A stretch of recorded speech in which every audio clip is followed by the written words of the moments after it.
Whoa, what's good, YouTube? It's your boy ProWinston here with our other top 16 deck profile, Tahmid. How you doing, Tahmid? Good. Hey, look at Ankit in the background. Ankit, what you doing? I'm studying. Studying for the draft? Yeah. Okay, make sure you get all those tootin' masses. Okay, so, Tahmid, what brought you to play Nekroz?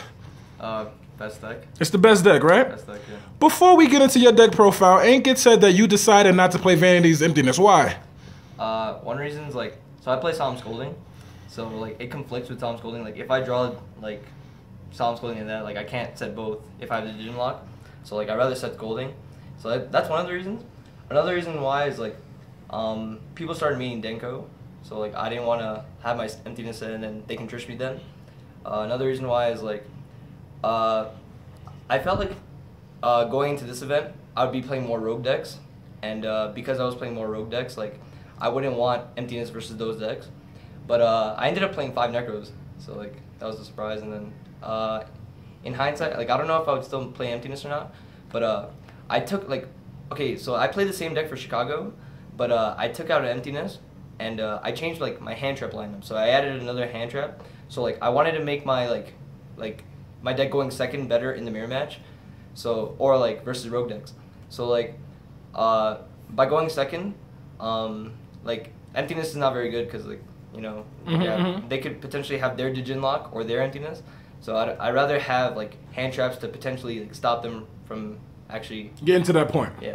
All right. And what were your losses? What was your record actually? I was X2 going to top 16. So. And what were your 2 losses?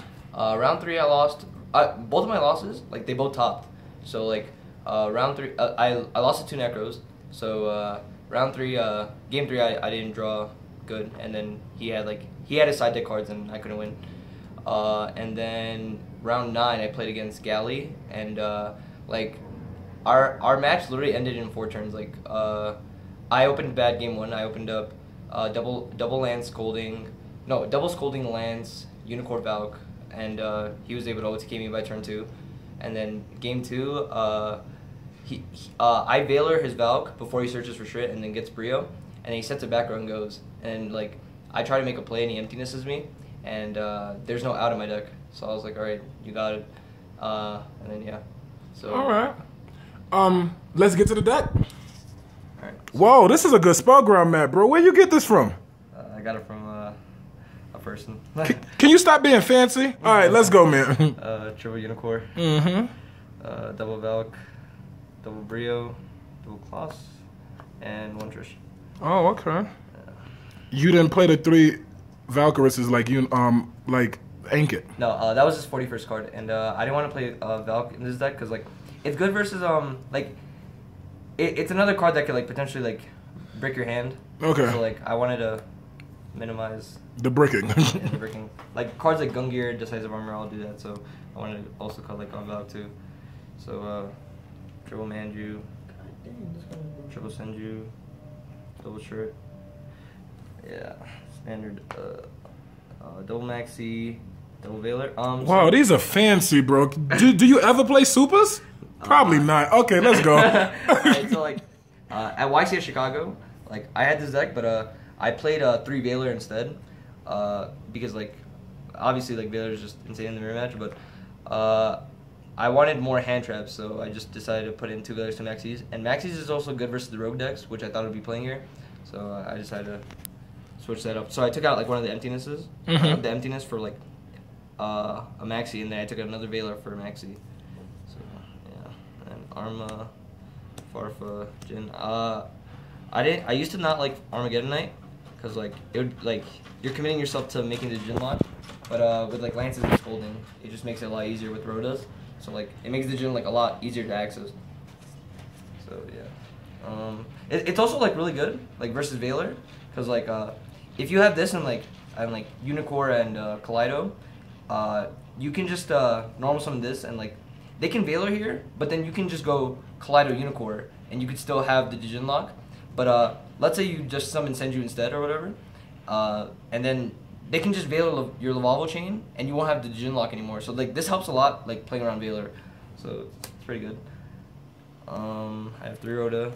Yeah, it's I love this card. I've always liked it. double Lance, double Kaleido, double Mirror, double Cycle, and Prep. It's a combo card. Gets Armageddonite, and yeah, Shrit's like great, so yeah. Gotcha. And then 3 Scolding. Excellent, excellent. Let's get to the side deck. Side deck. So I played almost like literally the same side deck, except like for the mirror match. I changed it up like since Chicago. So I played triple Denko, double Suki, triple Veiler, triple Decree, and then before I had in Chicago 2 Mirror of the Iceberries and 2 Mind Crushes. But then I switched it up to 2 Lancias, Maxi, the 3rd Maxi and the 3rd Veiler. Still ultimate. Yeah. The reason why like I switched that up is because like I still wanted to go second in the mirror match. So like when I go second, I want to open as many cards as I possibly can to stop them from Digital locking without making my deck inconsistent.